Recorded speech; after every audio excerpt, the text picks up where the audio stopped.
ओम नमो भगवते वासुदेवाय। श्री कृष्णा, राधे राधे। आज हम आप सभी के लिए वैशाख पूर्णिमा का महत्व और कथा लेकर आए हैं। आइए सुनते हैं वैशाख का महत्व। हमारे हिंदू धर्म में वैशाख मास को बड़ा ही पवित्र माना गया है। यही कारण है कि इस पावन महीने में लाखों की तादाद में श्रद्धालु गंगा स्नान, दान आदि करके पुण्य अर्जित करते हैं। पूर्णिमा के दिन पवित्र नदियों में स्नान करने का विशेष महत्व है। वैशाख मास के शुक्ल पक्ष की पूर्णिमा को पीपल पूर्णिमा या बुद्ध पूर्णिमा भी कहते हैं।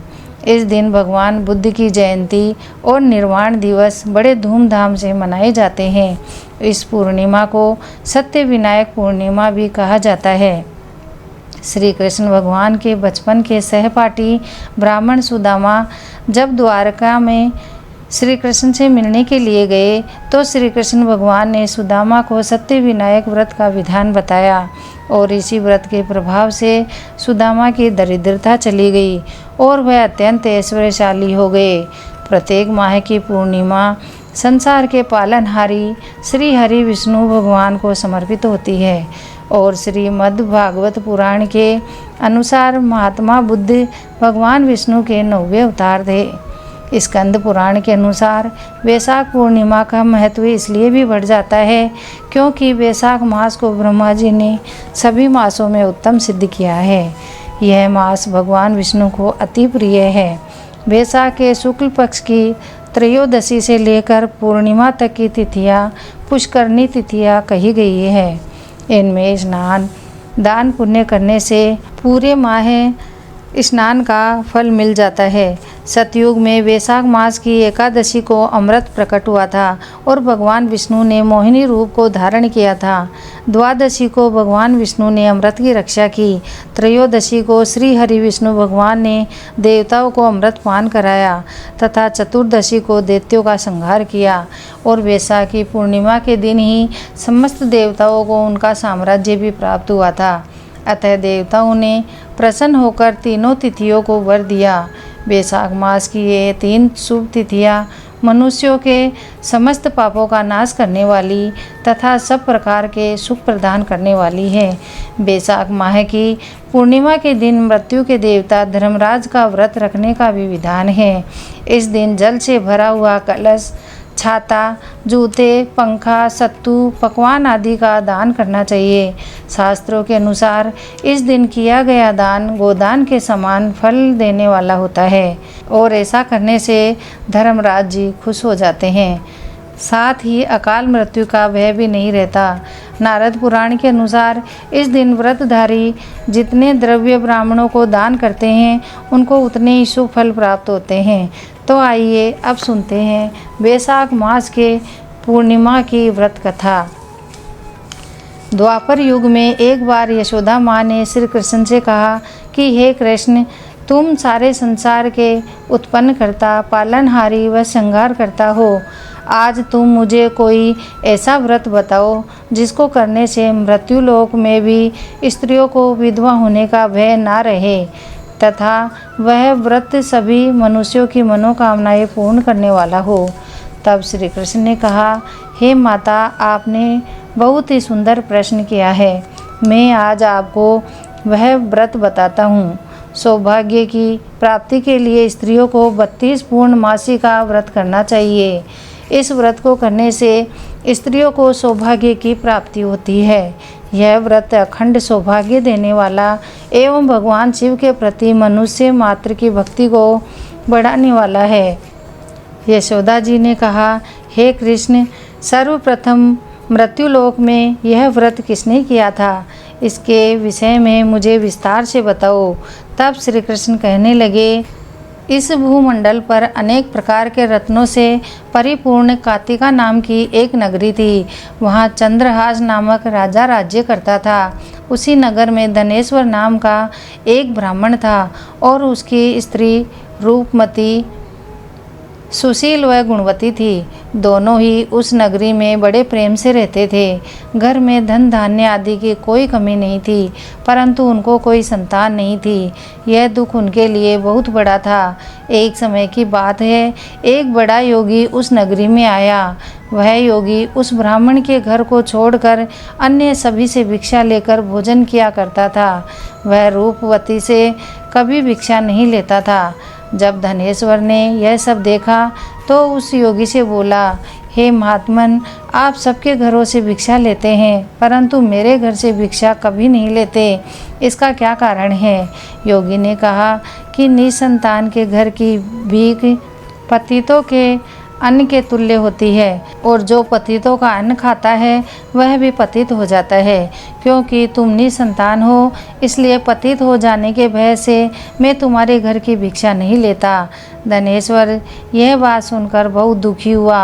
वह हाथ जोड़कर योगी के पैरों में गिर गया और कहने लगा, हे महाराज, यदि ऐसा है तो आप मुझे पुत्र प्राप्ति का उपाय बताइए।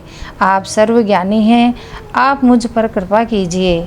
ईश्वर की कृपा से मेरे घर में कोई कमी नहीं है, परंतु पुत्र न होने के कारण मैं बहुत दुखी हूँ। आप मेरे इस दुख का हरण करें, आप सामर्थ्यवान हैं। यह सुनकर योगी कहने लगे, हे ब्राह्मण, तुम चंडी की आराधना करो। फिर घर आकर उसने अपनी स्त्री से यह सब वृत्तांत कहा और स्वयं तप करने के लिए वन में चला गया। वहाँ जाकर उसने चंडी की उपासना की और व्रत भी किए। माँ चंडी ने 16वें दिन धनेश्वर को स्वप्न में दर्शन दिए और कहा, हे धनेश्वर, जा, तेरे पुत्र होगा, परंतु वह 16 वर्ष की आयु में ही मृत्यु को प्राप्त हो जाएगा। यदि तुम दोनों स्त्री पुरुष 32 पूर्णमासी का व्रत विधि पूर्वक करोगे तो वह दीर्घायु हो जाएगा। जितनी तुम्हारी सामर्थ्य हो, आटे के दिए बनाकर शिवजी की पूजा करना, परंतु पूर्णमासी के व्रत 32 होने चाहिए। प्रातः काल होने पर इस स्थान के समीप ही तुम्हें आम का वृक्ष दिखाई देगा। उस पर चढ़कर तुम एक फल तोड़कर शीघ्र ही अपने घर चले जाना और अपनी स्त्री से सब वृत्तांत कहना। ऋतु स्नान के पश्चात वह स्वच्छ होकर श्री शंकर भगवान का ध्यान करके उस फल को खा लेगी। तब शंकर भगवान की कृपा से उसे गर्भ हो जाएगा। जब वह ब्राह्मण प्रातःकाल उठा, उसने उसी स्थान के पास ही आम का वृक्ष देखा, जिस पर एक अत्यंत सुंदर आम का फल लगा हुआ था। उस ब्राह्मण ने उस आम के वृक्ष पर चढ़कर फल को तोड़ने का प्रयत्न किया, परंतु कई बार प्रयास करने के बाद भी वह वृक्ष पर चढ़ नहीं पाया। उसे बहुत ज़्यादा चिंता हुई। फिर वह विघ्न विनाशक गणेश भगवान की वंदना करने लगा और बोला, हे दयानिधे, अपने भक्तों के विघ्नों का नाश करके उनके मंगल कार्यों को करने वाले, रिद्धि सिद्धि प्रदान करने वाले, आप मुझ पर कृपा करके इतना बल दे कि मैं अपने मनोरथ को पूर्ण कर सकूं। इस प्रकार गणेश जी से प्रार्थना करने पर उनकी कृपा से धनेश्वर वृक्ष पर चढ़ गया और उसने सुंदर आम के फल को तोड़ लिया। उसने सोचा कि जो वरदान से फल मिला था वह यही है, क्योंकि और कोई फल तो दिखाई नहीं दे रहा था।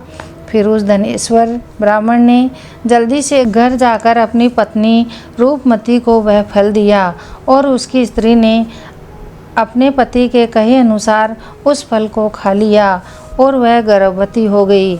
देवी माँ की असीम अनुकंपा से उसे अत्यंत सुंदर पुत्र हुआ, जिसका नाम उन्होंने देवीदास रखा। माता पिता के हर्ष और शोक के साथ वह बालक शुक्ल पक्ष के चंद्रमा की भांति अपने पिता के घर में बड़ा होने लगा। भवानी की कृपा से वह बालक बहुत ही सुंदर, सुशील और विद्या पढ़ने में वह बहुत ही निपुण हो गया।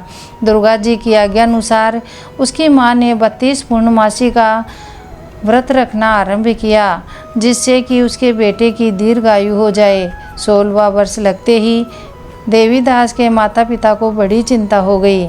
उसके पुत्र की इस वर्ष मृत्यु न हो जाए। अपने मन में विचार किया कि यदि यह दुर्घटना उनके सामने हो गई तो वो कैसे सहन करेंगे। इसलिए उन्होंने देवीदास के मामा को बुलाया और कहा कि हमारी एक बहुत बड़ी इच्छा है कि देवीदास काशी में जाकर 1 वर्ष तक विद्या अध्ययन करे और उसको अकेला भी नहीं छोड़ना चाहिए, इसलिए साथ में तुम चले जाओ और 1 वर्ष के पश्चात इसको वापस ले आना। सब प्रबंध करके उसके माता पिता ने काशी जाने के लिए देवीदास को एक घोड़े पर बिठाकर उसके मामा के साथ भेज दिया, परंतु यह बात उसके मामा या किसी और को पता नहीं थी।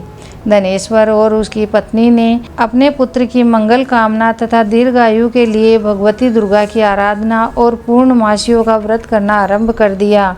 इस प्रकार 32 पूर्णमासी के व्रत को उन्होंने पूरा किया। कुछ समय बाद मामा और भांजा मार्ग में रात बिताने के लिए किसी गांव में ठहरे हुए थे। उस दिन उस गांव में एक ब्राह्मण की अत्यंत सुंदर, सुशील, गुणवती कन्या का विवाह होने वाला था। जिस धर्मशाला के अंदर उस कन्या की बारात ठहरी हुई थी, उसी धर्मशाला में देवीदास और उसके मामा भी ठहरे हुए थे। संयोगवश कन्या को तेल आदि चढ़ाकर मंडप आदि का कार्य किया गया तो लग्न के समय वर को धनुर्वात हो गया। इसीलिए वर के पिता ने अपने कुटुंबियों से परामर्श करके निश्चय किया कि यह देवीदास मेरे पुत्र जैसा ही सुंदर है, मैं इसके साथ ही लग्न करवा दूं, फिर बाद में विवाह के अन्य कार्य मेरे लड़के के साथ हो जाएंगे। ऐसा सोचकर वह देवीदास के मामा से बोले कि तुम थोड़ी देर के लिए अपने भांजे को हमें दे दो, जिससे विवाह के लगन का समस्त कार्य सुचारू रूप से हो सके। तब देवीदास के मामा ने कहा कि जो कुछ भी मधु, पर्क आदि कन्यादान के समय वर को मिले वह सब हमें दे दिया जाए तो मेरा भांजा इस बारात का दूल्हा बन जाएगा। यह बात वर के पिता ने स्वीकार कर ली। फिर देवीदास दूल्हा बन गया और फिर विवाह के सब कार्य विधि पूर्वक संपन्न हो गए। पत्नी के साथ वह भोजन करने लगा तो वह अपने मन में सोचने लगा कि न जाने यह किसकी स्त्री होगी। यह सोचते हुए उसकी आंखों में आंसू आ गए। तब लड़की ने पूछा कि क्या बात है, आप इतने दुखी क्यों हो रहे हैं। तब उसने वे सब बातें बताई जो वर के पिता से हुई थी। तब कन्या ने कहा कि ब्राह्मण और अग्नि के सामने मैंने आपको ही अपना पति माना है, इसलिए आप ही मेरे पति हैं। मैं आपकी ही पत्नी रहूँगी, अन्य किसी की कदापि नहीं। तब देवीदास ने कहा, ऐसा मत करिए, क्योंकि मेरी आयु बहुत कम है। मेरे पश्चात आपकी क्या गति होगी, इन बातों को अच्छी तरह विचार कर लो। परंतु वह दृढ़ विचार वाली लड़की थी। वह बोली, जो आपकी गति होगी वही मेरी होगी। हे स्वामी, आप उठिए और भोजन कीजिए, आप निश्चय ही भूखे होंगे। इसके पश्चात देवीदास और उसकी पत्नी ने भोजन किया। प्रातःकाल देवीदास ने अपनी पत्नी को 3 नगों से जड़ी एक अंगूठी दी और एक रुमाल दिया और बोला, हे प्रिय, इसे लो और संकेत समझकर स्थिर चित्त हो जाओ। मेरा जीवन और मरण जानने के लिए एक पुष्प वाटिका बना लो, उसमें सुगंधित वाली एक नव मल्लिका लगाओ, उसको प्रतिदिन जल से सिंचा करो और आनंद के साथ खेलो कूदो तथा उत्सव मनाओ। जिस दिन मेरा प्राणांत होगा वह यह फूल सूख जाएंगे और ये फिर से खिल जाए तो जान लेना कि मैं जीवित हूँ। यह बात निश्चय करके समझ लेना, इसमें कोई भी संचय नहीं है। इतना कहकर देवीदास वहाँ से चला गया। अतः प्रातःकाल होने पर वहाँ गाजे बाजे बजने लगे और जिस समय विवाह कार्य समाप्त करने के लिए वर तथा सब बाराती मंडप में आए तो कन्या ने वर को भली प्रकार से देखकर अपने पिता से कहा कि यह मेरा पति नहीं है। मेरा पति वही है जिसके साथ रात्रि में मेरा पाणी ग्रहण हुआ था। इसके साथ मेरा विवाह नहीं हुआ। यदि यह वही पुरुष है तो बताइए, मैंने इसको क्या उपहार दिया। मधुपर्क और कन्यादान के समय जो भूषण आदि दिए थे वह ये हमें दिखाएं तथा रात में भोजन करते वक्त मैंने इनसे क्या गुप्त बातें कही, यह सब सुनाए। पिता ने उसके कहे अनुसार वर को बुलवाया। कन्या की यह सब बातें सुनकर वह कहने लगा, मैं कुछ नहीं जानता। इसके पश्चात लज्जित होकर वह वहाँ से चला गया। और बारात भी अपमानित होकर वहाँ से लौट गई। तब भगवान श्री कृष्ण बोले, हे माता, इस प्रकार देवीदास काशी विद्या अध्ययन के लिए चला गया। ऐसे ही कुछ दिन बीत गए तो काल से प्रेरित होकर एक सर्प रात्रि के समय देवीदास को डसने के लिए वहाँ पर आया। उस विषधर के प्रभाव से उसके शयन का स्थान चारों ओर से विष की ज्वाला से विषैला हो गया, परंतु व्रत के प्रभाव से उसको काट नहीं पाया, क्योंकि उसकी माता ने पहले ही 32 पूर्णमासी का व्रत कर रखा था। इसके बाद मध्याह्न के समय स्वयं काल वहाँ आया और उसके शरीर से प्राणों को निकालने का प्रयत्न करने लगा, जिससे वह मूर्छित होकर पृथ्वी पर गिर गया। भगवान की कृपा से उसी समय माता पार्वती के साथ भगवान शंकर भी वहाँ आ गए। उसको मूर्छित दशा में देखकर पार्वती जी ने भगवान शंकर जी से प्रार्थना की कि हे दयानिधे, इस बालक की माता ने पहले ही 32 पूर्णिमा का व्रत पूरा किया है, जिसके प्रभाव से हे भगवान आप इसको प्राण दान दे। भवानी के कहने पर भक्त वत्सल शिव शंकर ने उसको प्राण दान दे दिया। इस व्रत के प्रभाव से काल को भी पीछे हटना पड़ा और देवीदास स्वस्थ होकर बैठ गया। उधर उसकी स्त्री उसके काल की प्रतीक्षा किया करती थी। जब उसने देखा कि उस पुष्प वाटिका में पुष्प कुछ भी नहीं रहे तो उसको अत्यंत आश्चर्य हुआ। जब वह हरी भरी हो गई तब वह जान गई कि अब उसका पति ठीक है और वह पुनः जीवित हो गया। यह देखकर वह बहुत प्रसन्न हो अपने पिता से कहने लगी, पिताजी, मेरे पति जीवित हैं, आप उनको ढूंढिए। जब 16वां वर्ष पूरा बीत गया तो देवीदास भी अपने मामा के साथ काशी से चल दिया। इधर उसके ससुर देवीदास को ढूंढने के लिए अपने घर से जाने ही वाले थे कि वह दोनों मामा भांजा वहां आ गए। उनको वहां आया हुआ देखकर लड़की के पिता को बहुत प्रसन्नता हुई और वह प्रसन्नता के साथ उन्हें अपने घर ले गए। उस समय नगर के निवासी भी वहां इकट्ठे हो गए और सबने निश्चय किया कि अवश्य ही इसी बालक के साथ कन्या का विवाह हुआ था। उस बालक को जब कन्या ने देखा तो पहचान लिया और कहा कि यह तो वही है जो संकेत करके गया था। तदोपरांत सभी कहने लगे, भला हुआ जो यह आ गया, और सब नगरवासियों ने उत्सव मनाया। कुछ दिन बाद देवीदास ने अपनी पत्नी और मामा के साथ अपने ससुर के घर से बहुत से उपहार लेकर अपने घर के लिए प्रस्थान किया। जब वह अपने गांव के निकट पहुंच गए तो कई लोगों ने उनको देखकर उसके माता पिता को पहले ही खबर दे दी कि तुम्हारा पुत्र देवीदास अपनी पत्नी और मामा सहित आ रहा है। ऐसा समाचार सुनकर माता पिता को पहले तो विश्वास नहीं हुआ, परंतु जब और लोगों ने भी आकर यही बात उन्हें बताई तो उनको बड़ा आश्चर्य हुआ। लेकिन थोड़ी देर में ही देवीदास ने आकर अपने माता पिता के चरणों में अपना सिर रखकर प्रणाम किया और उसकी पत्नी ने अपने सास ससुर के चरणों को स्पर्श किया। माता पिता ने भी अपने पुत्र और पुत्रवधू को हृदय से लगा लिया और दोनों की आंखों में प्रेमांसू बह चले। अपने पुत्र और पुत्रवधू के आने की खुशी में धनेश्वर ने बड़ा भारी उत्सव किया और ब्राह्मणों को दान दक्षिणा देकर प्रसन्न किया। श्री कृष्ण भगवान ने कहा कि इस प्रकार धनेश्वर 32 पूर्णमासी के व्रत के प्रभाव से पुत्रवान हो गया, और जो भी स्त्रियां 32 पूर्णमासी के इस पावन व्रत को करती है वह जन्म जन्मांतर से विधवा का दुख नहीं भोगती और सदैव सौभाग्यवती रहती है। यह व्रत पुत्र पौत्रों को देने वाला और संपूर्ण मनोकामनाओं को पूर्ण करने वाला है। इस प्रकार वैशाख मास की पूर्णिमा की कथा पूर्ण हुई। बोलो विघ्न विनाशक गणेश जी की जय।